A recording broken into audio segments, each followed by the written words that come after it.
So does that.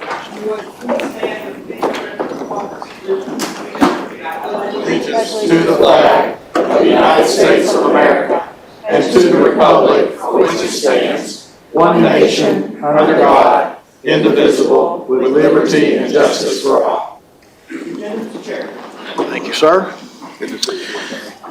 All right, tonight under special presentations, we are going to have a public hearing on our FY25 operating and capital budget amendment. Each speaker can have up to 2 minutes to speak. And then at the end of everybody decided that would like to speak, we will end the public hearing. So at this time, I'm going to open the floor to our public hearing.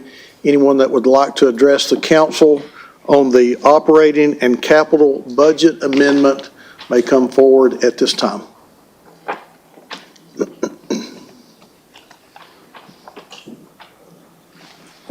Don't everybody rush up at one time. Anybody would like to speak to the budget amendment?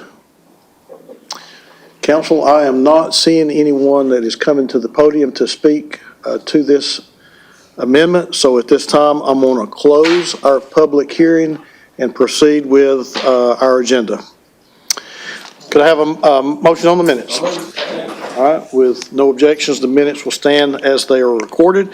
Council, looking at your agenda for this week, under final reading, we do have one ordinance that we covered last week. Any questions or comments on that? And then also the corrections to the zoning map. Anything under final reading? If not, we will flip over to ordinance's first reading, where we have one item this afternoon in District 7, Councilwoman Dotley. Yes, by request of the applicant, I'll be deferring that until March 11th. All right, we'll make a note. Yes, thank you so much, Mr. Chair. All right, coming down to resolutions, under police, we have one item. Any questions or comments on this? All right, not seeing any. Moving to next week's proposed agenda, February the 11th. Our ordinance under first reading will be under final read. Well, I guess it won't either. It'll be deferred, won't it? Yes. If that passes. If it passes, yes. If that passes. Okay, ordinances under first reading, we do have the amendment to our operating budget as well as the amendment to our capital budget. Does the council have any questions on either one of these items? Vice Chair Hill. Thank you, Mr. Chair. To the administration, I'd like to say thank you very much for getting us the full report from the Government Finance Officers Association.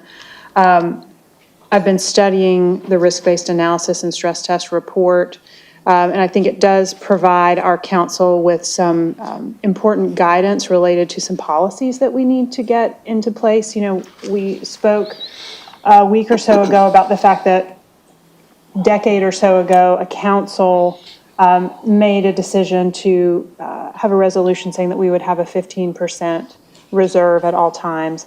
As I consider the recommendations and the stress testing, I think there's good ideas here, but I think that we as a council may opt to be a little more conservative than the council prior to us that made that decision.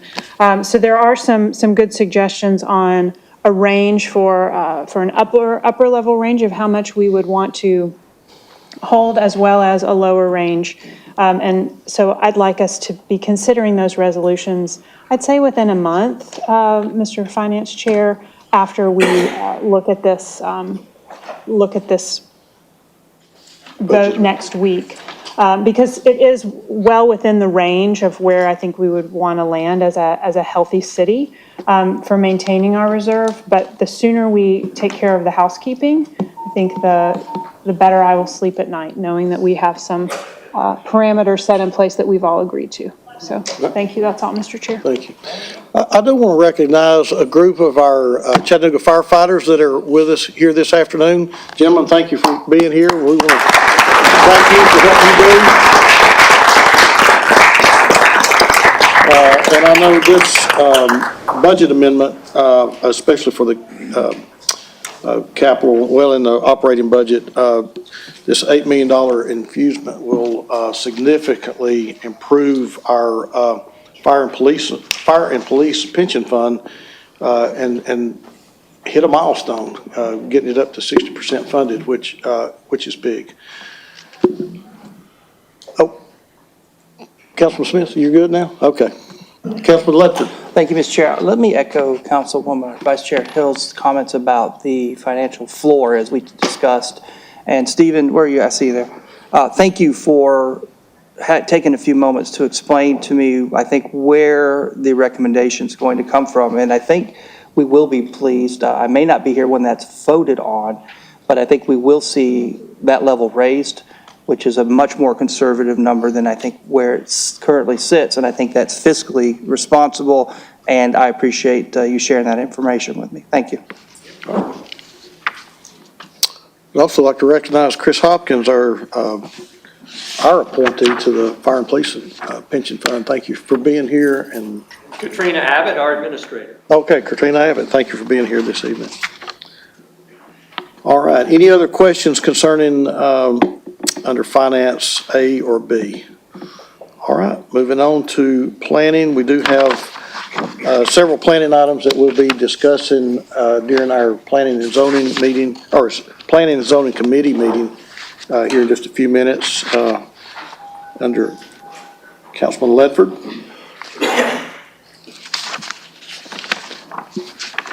Moving into resolutions under Council Office, Economic Development, and Family Justice Center. Questions or comments? Councilwoman Coonrod. Thank you, Chair.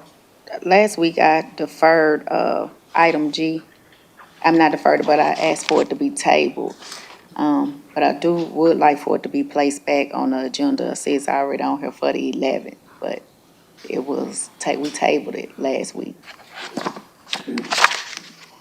Well, let's cover that in planning and zoning. Okay. Okay? That's fine. Councilman Ledford. Thank you, Mr. Chair. Under Economic Development, item B, this is our pilot standards that we have been discussing. And I don't know if you've had an opportunity, but if you haven't, please watch the IDB meeting yesterday. Very informative. Sharita did an excellent job at explaining exactly some of the hurdles and some of the progress that we've made. And in regards to that, I think it's important that we make sure that we get this not only done, but we make sure that it is done to its fullest. So I'm going to be asking for a deferral. I know this is on next week, but I think February 18th. And Chief, you've already come to the podium. I appreciate it. Will you tell us why we think this might be the date for us? Well, we feel like we've had some very productive conversations with various members of the council, and we've gotten some good feedback from each of you. And so as we incorporate all of that feedback into the legal agreements and the template that we're going to have in terms of the pilot application and the matrix, we feel like we just need one more week and we will be close to the finish line. And obviously, one of the major changes is the delegation of authority has been removed, and it remains with council. But as far as feedback and stakeholders, we've had, I think I heard, up to 6 council members to respond and to have their input taken into consideration, along with other stakeholders such as ATM and Caleb. And yes, I think that will give us enough time to formulate a standards. And that's not, will it be perfect? No, nothing's ever truly perfect, but it's about time we have pilot standards. And I think the council spoke very loud, and you remove that delegation of authority, which was a strong voice from council. And I think moving forward, will that give you enough time? Yes, that should give us enough time. And we were, or as we have always said, we wanted this process to be collaborative. And so we heard loud and clear that the delegation portion of the policy was something that the council wasn't ready to move forward with. To your point, Councilman Ledford, we want this process to be iterative. And so, sure, we can go ahead and kind of move forward with the policy within the next couple of weeks. And then as the council feels that there are more tweaks that need to be made, we are certainly willing to do that. Would it be possible, Mr. Chairman, to have on February the 11th, a presentation by Ms. Allen regarding where we are at so that we may have not only the time to hear the changes that have been made. This came in late Friday, I believe. Yes. IDB heard it for the first time on Monday. And if you, I really, truly cannot stress, please go back and watch the IDB meeting. You'll gain a lot of information. And then this will allow a presentation to see the changes that have been made and then allow a week for us to interact with the administration if we feel so needed. Yes, thank you. Okay. If that pleases the chair. I think we can probably work that out for February the 11th. Thank you, sir. All right. Thank you. Thank you, Chief. Madam Vice Chair. Thank you. With regard to the pilot policy work, I'm pleased that we're going to hold it until the 18th.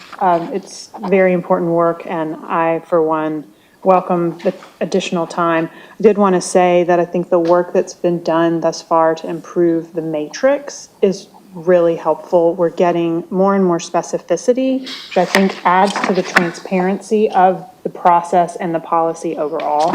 So there you are, I finally see you.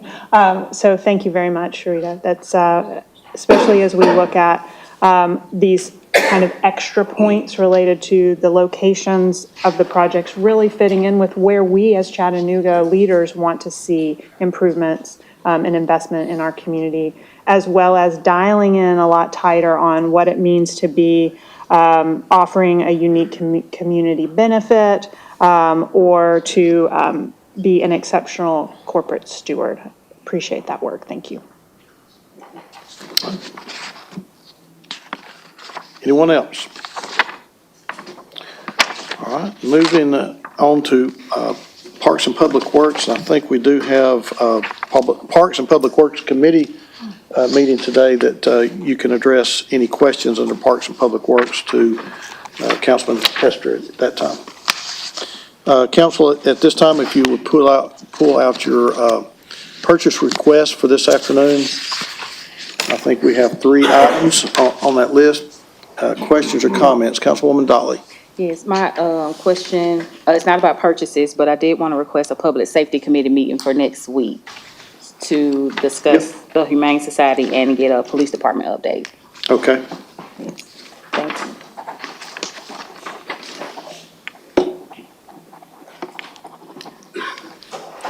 Any questions on our purchases for this afternoon? All right. Seeing no lights, moving into future considerations. Council, if you would take a look at those, let me know if you have any questions or comments under future considerations.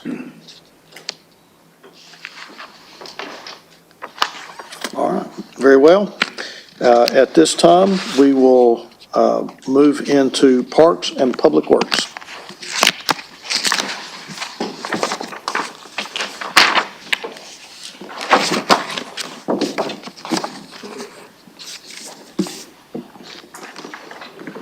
Thank you, Chair. Can we accept the minutes? Thank you. Madam Clerk, 7A, please. An ordinance closing and abandoning the unurban right-of-way in the 300 block of Ann Street as detailed on the attached map, subject to certain conditions. I see no hands. 9D, please. A resolution authorizing the 2024 annual inflation adjustment of the financial assurance for the City of Chattanooga's landfill permit number SNL 33000035, phases 1 and 2 at Summit Landfill as required by the regulations of the Division of Solid Waste Management for an increase of $38,745.99 for a revised total amount of $1,463,741.66. E, please. A resolution authorizing the administrator for the Department of Public Works to award contract number Y24008-201 Washington Hills Center Gym Floor to Walder Contracting LLC of Harrison, Tennessee, in the amount of $111,246.23 with a contingency in the amount of $11,100 for a total amount of $122,346.23. F, G, H, and I, please. A resolution to amend resolution number 32380 to read, a resolution authorizing the administrator for the Department of Public Works to enter into four-year contract for the on-call blanket contract number E24020-401 for resident project representative services with 1, Barge Design Solutions, 2, CTI Engineering, Inc., 3, Concert Engineers, LLC, 4, D. Martin and Partners, LLC, 4, Labella Associates, PC, 6, LJA Engineering, LLC, 7, Reagan Smith Associates, Inc., 8, Ramel Kepper Call, LLP, 9, Southern Environmental Technologies, Inc., 10, Thompson Engineering, and 11, Volkert, Inc., in the services category applied for professional services estimated at $2,250,000 annually.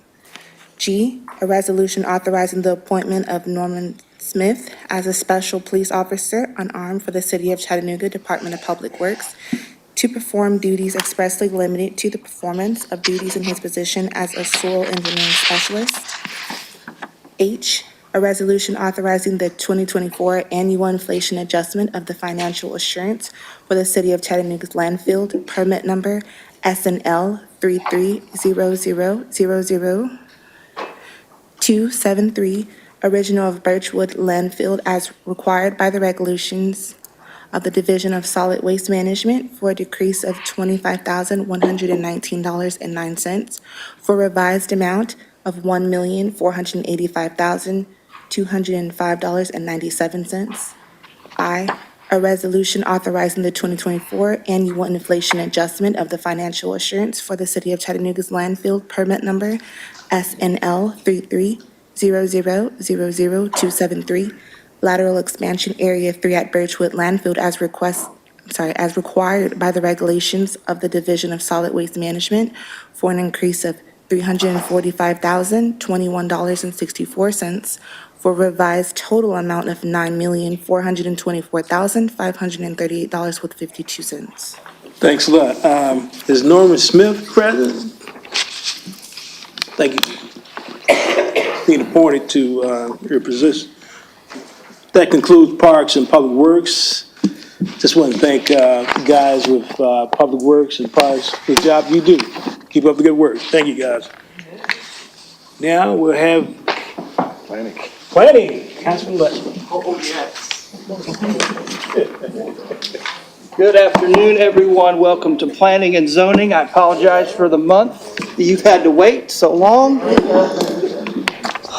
But I know you're excited, and special nod to our firefighters back there. Are you holding up that wall? Okay, just making sure. We feel really good there. Karen, do you want to join us at the podium? And today, actually, we have no cases with opposition. Karen, am I correct? That's correct. All right, so we're going to try to stretch this out for about the next 3.5 hours and talk about zoning code amendments that came through Planning Commission. Now, we are not going to, let me make a special note, case 0207, the home base at 35th Street. Councilwoman, you're going to be deferring that till March 11th? Yes. Okay, so we obviously will not discuss that one. And then we have no, council, before we continue, do you have any cases that you would like heard on the agenda? If you do, speak now or forever hold your peace. Okay, Councilwoman Dotley, you have the floor. Yes, case number 2025-0006. If I could just get a quick highlight on that one, that would be great. Yes, this is in Southside Gardens, and Southside Gardens is a mix of what was, I'm going to use the former definition just to give you an idea, the former zones, UGC, R3, and C3. So it's how the tools used to develop kind of that urban feel in Southside Gardens. The applicant has 3 small lots and wants to do a mix of kind of multi-unit, either single unit, detached, and attached was what was stated, and we can look at the site plan. Because there is such a mix of zoning in the area, and those are really those new urban residential zones. Staff recommended approval for them and said the South Broad Plan recommends single-family housing and mixed housing, and talks about providing housing in a mixture of single-family, detached, two-family, and talks about developing urban buildings. And feels that based on the site plan and the proposal and really the size of the site, that that's an appropriate use of the location. Okay. That's fine, thank you so much.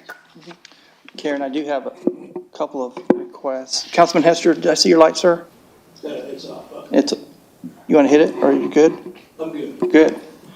Madam Vice Chair, case 0005. Karen, will you please give us a overview, fly high on it Yes. for us? And this one has 2 unusual features in it that I'll point out as I go through the case. So this is a rezoning on North Access Road, and the request shown there is originally a rezoning. The application was rezoning to CC Commercial Corridor, which is equivalent to the old C2 Convenience Commercial Zone. During the process, the zoning changed, and so the Planning Commission recommendation on the agenda is for the Industrial Light Zone. The property is at the southwest corner of DuPont Parkway and Access Drive or Access Road, and it abuts those residential properties along Memphis Drive. This property was annexed in 1969 with a recommendation from Planning Commission and action by City Council to rezoning to M1, and at the time, the site was still a contiguous part of DuPont Industrial Complex. The property was rezoned through a zoning study specifically for the site at the request of City Council from M1 to R1 in 1997. The site was previously used as a go-kart track and truck storage, and staff at the time, during the zoning study for this one property, recommended to rezone to R1 residential because the former industrial commercial uses were not appropriate at this location due to the residential running to the west. Planning Commission said instead it should be C2, and City Council approved the request to R1. So that was in 97. There was a zoning case in 2018 to C2. Staff and Planning Commission recommended to deny, and the application was withdrawn at the City Council meeting. So the primary development form along Memphis Drive is just 1 to 2 story single-family dwellings. That form changes along Access Road. You have larger commercial, office, and institutional buildings. The school is across the north access from the site. So staff felt the proposed zone, originally that commercial zone, is not compatible with adjacent single-family residential uses, although it is more compatible with the property along North Access. So staff recommended to deny, and then there was no opposition at Planning Commission, but as there was discussion about Planning Commission about what the proposed use actually was, the original request was for parking expansion and office plus retail and storage. It sounded like the proposal became more to store trucks and trailers as overflow parking. The property owner owns a business down Access Road, and it sounds like that they're out of space there and they want to store products on this site.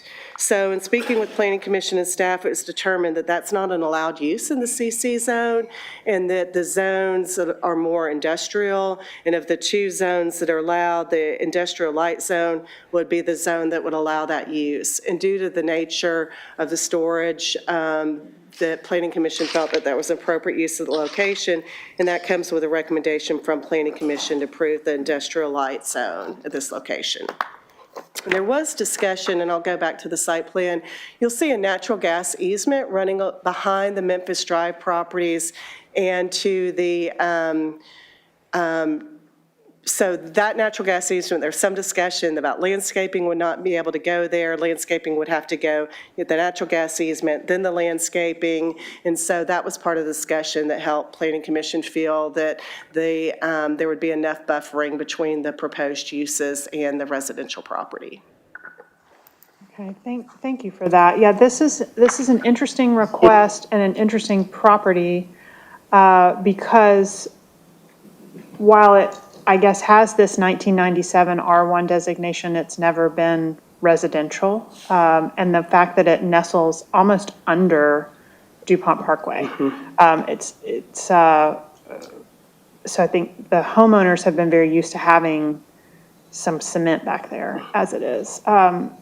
Discussion at Planning Commission too was it hasn't been used. It's been zoned R1 and has not been used for 20-plus years, and there might be a possibility to do something else on the site. And is contiguous with another commercial parcel that probably shares it would have a very similar drive onto Memphis Drive right behind this other parcel. In that red parcel, everyone, we have a chocolate factory in North Chattanooga, just so you know. Right, there doesn't appear to be any other access to the site from Memphis Drive other than abutting that existing commercial zone. Okay, thank you very much for that presentation. I'm going to be meeting with the applicant and meeting on the site this week. Would you please send me the information about what the requirements are for landscape buffer with a light industrial light zone abutting an R1, please? I can, and I'll also send the list of uses in the light industrial zone. Thank you, that would be very helpful. That's all, Mr. Chair, thank you. All right, thank you, Madam Vice Chair. Councilwoman Coonrod, I see your light. Thank you, Chair. I mentioned earlier about G, and it's not, I want to make the correction that it's not Mr. Keener's property. But I don't need a presentation because I don't want to get the community out in the uproar because we've not heard anything from this individual. Item G, which you referenced earlier, would you like to take that from the table and put on the 2-week agenda? Yes, so what Yes, ma'am. Madam Clerk, will you make sure item G is placed on the agenda for 2 weeks? And the city attorney Ms. Rennick can back you up on. And I have that, Councilwoman Coonrod, is case 2024-0192, Mike and Development at 2659 Glass Street. Yes, Correct. Okay. thank you, Chair. Thank you, Councilwoman. Any other comments before we go into our last part of planning and zoning this afternoon? Council, seeing no lights. Ms. Rennick, we are at what was promised to be the first round of zoning code amendments. She's I'm trying to sorry, push. someone have a light? Yep. It keeps going off for her. Of course it does. That's because it says Carol Burrs. We need to get that Raise hand. fixed. There you go. Now you got it. Okay. There you go. Now do I push the button? No, you're good. Okay. Councilwoman Burrs, you are Thank you. on. Thank you for allowing me to go back. I wanted to know if the applicant for 2025004 is here, Joseph Ingram?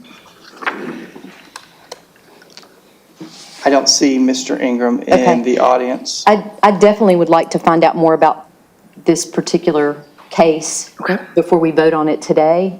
So I'd like the opportunity, it's my first time seeing it, I'd like the opportunity to talk to him just to find out a little Should be bit on more. next week's agenda. Okay, so it will be, okay. Yeah. And I can send the information and ask Mr. Ingram to call you. Okay, that would be Yeah. great. Thank you. Karen. You're one step ahead of me. Okay, thank you. You got it. Thank you, Councilwoman. Mr. Chairman, I see your light. I've got a procedural question, Mr. Attorney. To bring something off the floor, does that not require a vote of this council to Needs to be a motion and a second and a vote, yes. place it onto? Can we do that in this committee, or I do we think need to can wait do till this- well, I our think we can next do that in session? this committee meeting. Sure. Okay. Should be able to- Yeah, so. Absolutely. If Councilwoman Cooner, I'd like We'll to make a entertain that. motion. Councilwoman, To you want to bring make it a off the motion floor. for me? Take from the Take table. from the table. Okay, we do have a motion to place. Second. We have a second to that motion. Any objections? Before we vote, all those in favor say aye. Aye. Opposed? All right. Thank you very much. Thank you, Mr. Chairman. I figured we might address that in regular business, but we can definitely take care of that here as well. Karen, you want to go not so much in detail, but walk us through, as we promised, working with our stakeholders and council, if they were interested in the zoning, where there's some very technical, but sometimes just clerical cleanup in the zoning code, our first round of amendments that we made a promise to ensure happened in the first part of the year, and here we are just creeping into the first part. And we have those that did come through Planning Commission, and they are listed here. I had them asked to have them added to the agenda so that council could see. But if you'll give us a very Yes. high view of this. So we've committed to a first quarter, an official first quarter round of amendments. And that was really at the request of both council and planning commission to make sure we're being responsive. And so we set the first quarter, because got 1 month behind on the zoning map. Everything was official in December. We set the first quarter as of March. But because we are using the zoning ordinance, we did the equivalency mapping, we have projects that are using the new zoning ordinance. We as staff and LDO are coordinating. We did an October amendment series, a November amendment series, and that was a lot of cleanup. Our intention was to not do anything substantive that either hadn't been in the prior zoning ordinance or wasn't more of a cleanup. And then this is the series that went in January. And so this is still hopefully cleanup for us. I will mention one substantive item, but the first quarter, we plan on presenting to Planning Commission next week at Planning Commission what that would look like. So the official first quarter starting, and just to let you know, we have taken a list of anything that anyone has flagged for us. A public person, neighborhood person saying it's not clear, a developer, LDO staff. We put everything on a list, and we've been working down our list. So we're working on some landscaping and parking next, and then we're down to our last few items. So we're still working through kind of our cleanup, and then we'll start our substantive changes in March. I don't know, we'll have addressed a lot of probably first quarter changes already, but yes, that is coming. So today is more still cleanup, I think, in our minds, and I can kind of chunk them for you. We have BOZA, just to be clear who's accepting the permit, but also because it wasn't in there, to be very clear, and this is what's been in there for years, is BOZA should not rehear any case for a special permit or variance with a minimum of a 1-year period. That, as you know, taking on the new ordinance, things maybe got dropped. That was one that got dropped, so we added that in. And also to be clear that BOZA decision appeals go to court. That's using language that was in there. We just added that back in when we noticed it was missing. And then I'm going to skip to and end on liquor stores. Equivalency mapping, just going through the permit, that process. We've added office as a permitted use. If you were zoned R4 prior to the changeover date, that's just to make sure we're not taking away anyone's uses for offices. There's not a lot of those properties, but there are some out there, and we just wanted to make sure that was truly equivalency mapped. And then we've had a couple questions about gas stations. There's no by right zones for gas stations. There are new standards for gas stations.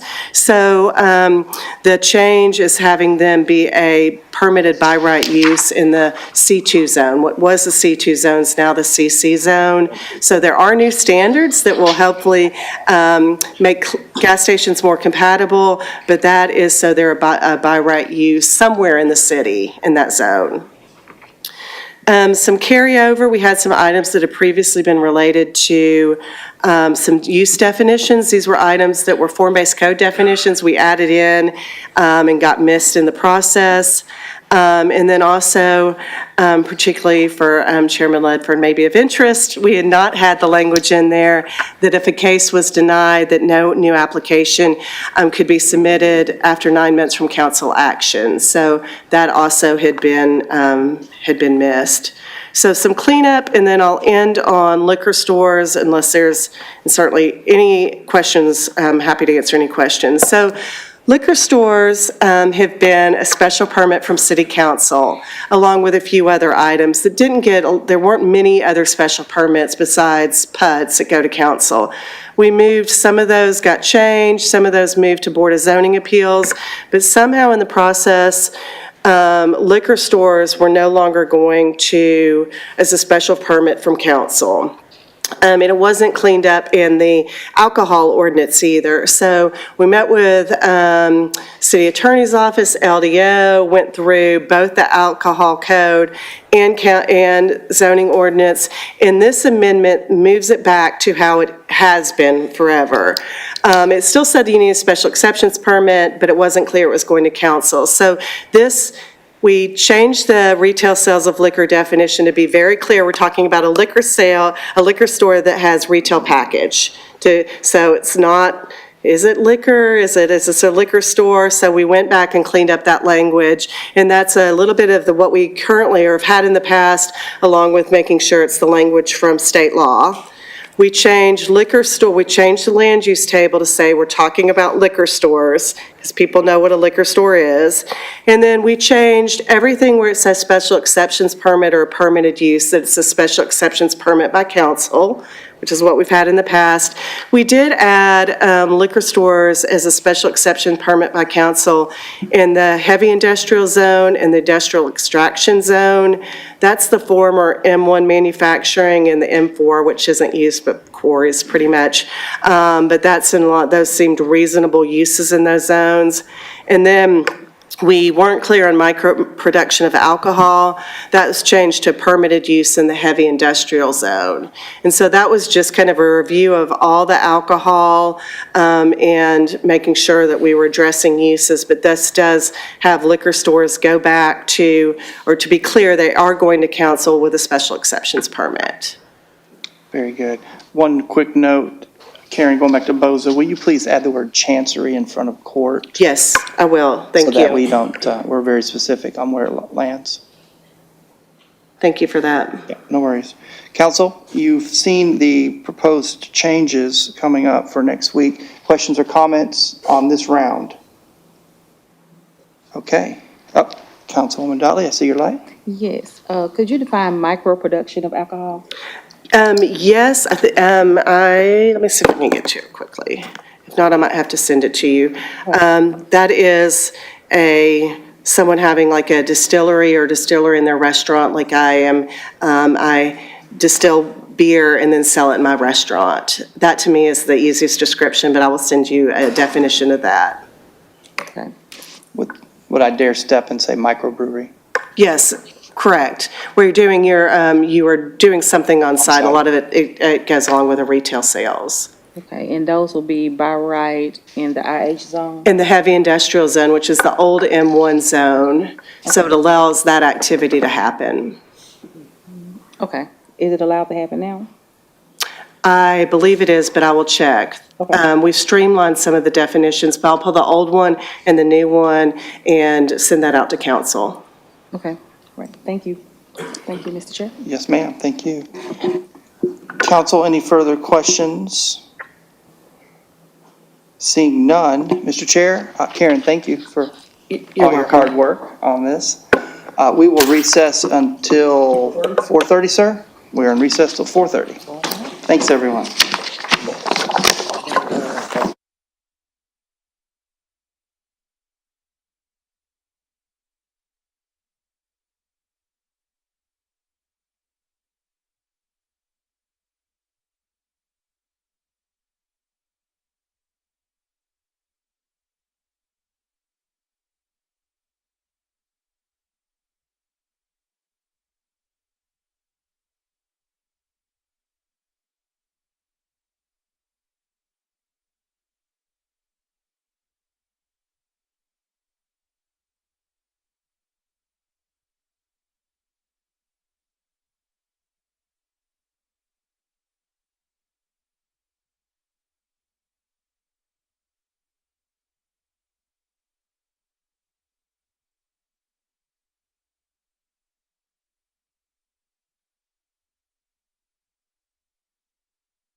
Gentlemen, we will now reconvene our February the 4th City Council meeting.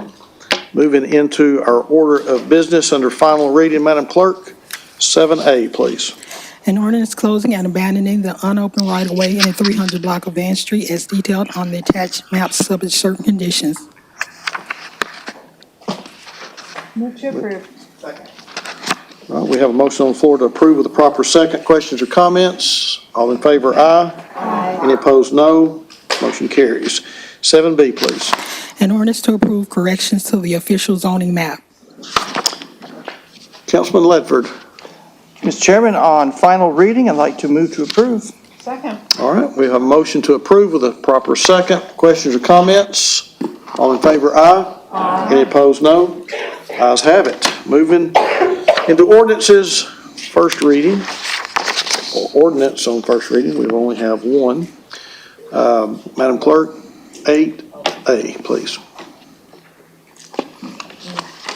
An ordinance to amend Chattanooga City Code, Part 2, Chapter 38 zoning ordinance so as to rezone property located at 425 West 35th Street from 1H heavy industrial zone to a TRN3 traditional neighborhood zone.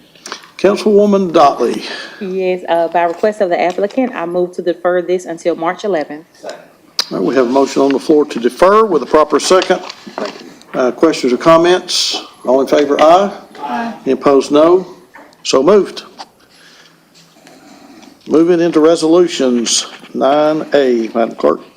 A resolution authorizing the mayor to extend a one-time buyback offer to sworn Chattanooga police who had a personal time bank that exceeded the amount allowed per policy to roll over as of January 1, 2025, wherein these sworn officers were not able to utilize the time off in the 2024 calendar year due to current staff shortages and minimum staffing requirements needed to keep our city safe, which hours will be paid at 70% of the employee's daily salary and will not have their PTO cap amount reduced by the number of days sold for a total estimated cost not to exceed $65,000.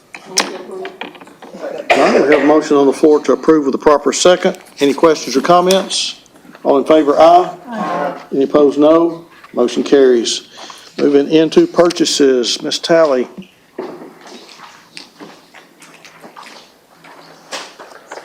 Good evening, council. Good evening. I have 3 purchases recommended for approval this evening. The first one is for technology service. This is an 8-month vehicle lease to include project engineering and specialized equipment for the CV2X pilot program. The award will go to Volkswagen Group of America as a sole source in the amount of $418,800. Number 2 is for Parks and Outdoor. This is a one-time purchase of a mobile stage. Bids were received by one supplier. The invitation was re-advertised, which resulted in no additional bids. The award will go to Stageline Mobile Stage as the best bid in the amount of $188,320. Number 3 is for wastewater. Wastewater has requested an increase of $1,800,000 to pay current and future invoices to Centegro South. The new estimated annual spend will be $4,300,000. Council? Move to approve. We have a motion on the floor to approve this evening's purchases with a proper second. Questions or comments? All in favor, aye. Aye. Any opposed, no. Ayes have it. Thank you. Thank you.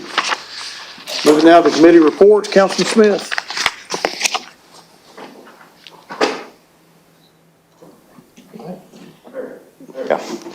Thank you, Mr. Chair. Earlier today, we did have a public meeting regarding our budget, our operating and capital budget amendments, to which we had no public comment, which I just want to point out, I personally feel that that has very much to do with the diligence of this body, the questions that we've asked in the meetings leading up to this, but most importantly, to Mandy and her team, who did such an outstanding job explaining it.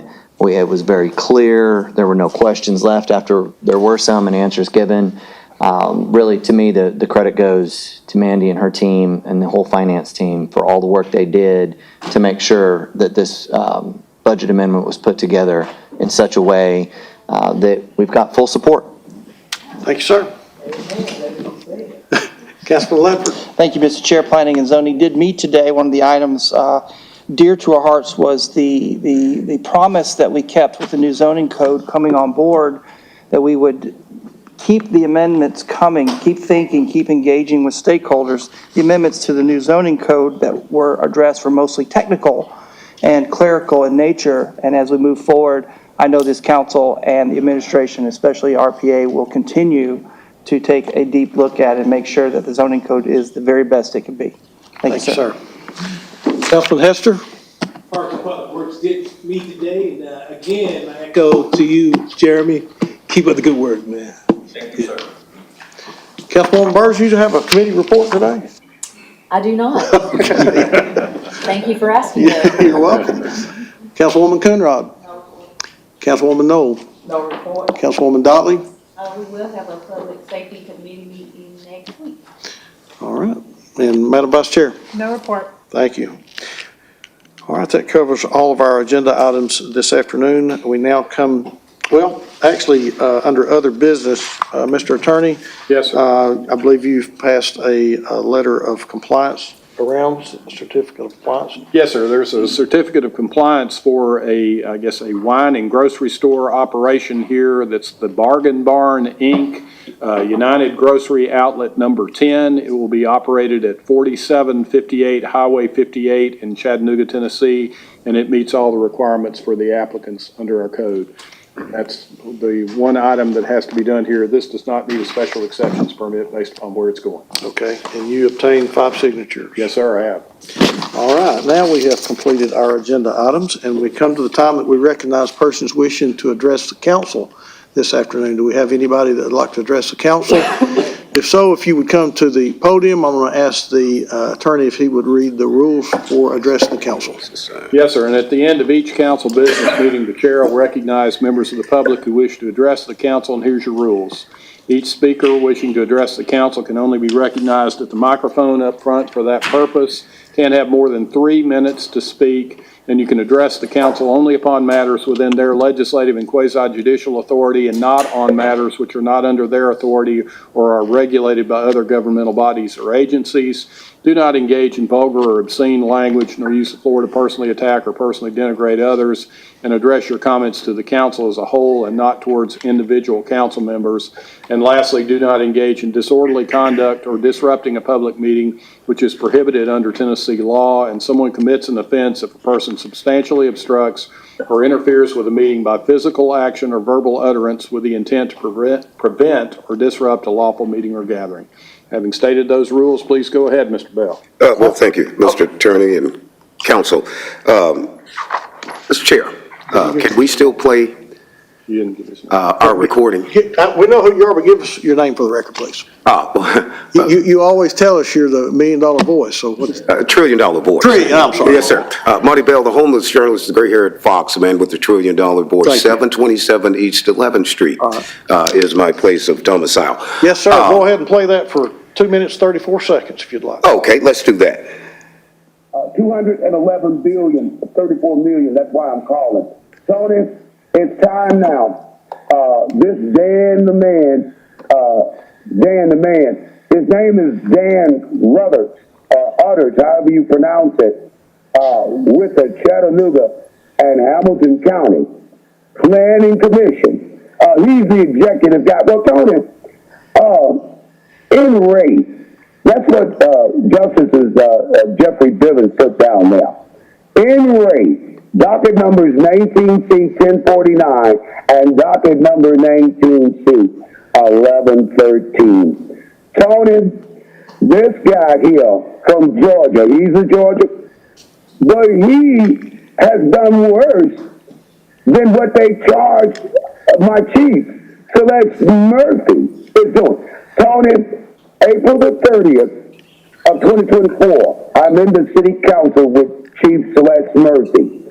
I asked the city council, I asked this Bob Heading or Bob Weaving, whatever you call it. You know the little dog that keep bobbing their head? Well, that's Philip A. Norbert, city attorney. Every time Doc Cottonhauer is down here, he don't look at nobody but Doc Cottonhauer and bob his head up and down. Well, Tony, listen, honey. I know you don't like me calling you honey, but look, I got to call you something. I can't even name names of positions when I'm up there with this Woody the Redneck Woodpecker, Jeff Ebersol. While we're on that, Tony, I need, look, put it in the paper. Tim Kelly has to resign abruptly from running for the office of the city mayor. Christopher, whoever he is, Christopher Long, I don't know, that may be his name, he can't get the seat. The seat has to go to Monty Bale because the Hamilton County Election Commission has committed voters fraud and election fraud. With who? Scott Allen and that Sherry Sedley and Ardina J. Clark Hicks and Jerry Summers and all the rest over there at the Hamilton County Election Commission here. Tony, I need it in the paper. We're going to have to pay Monty Bale $211,034 million for fraud on the entire 11th Judicial District Court. It's in race. It's in race. All right, Mr. Bell, your time has expired. Thank you, And we'll sir. see you next week. Thank you. Okay, I look forward to it. Anybody else that would like to address the council this afternoon? Move to adjourn, Mr. Chair. So moved, we're adjourned.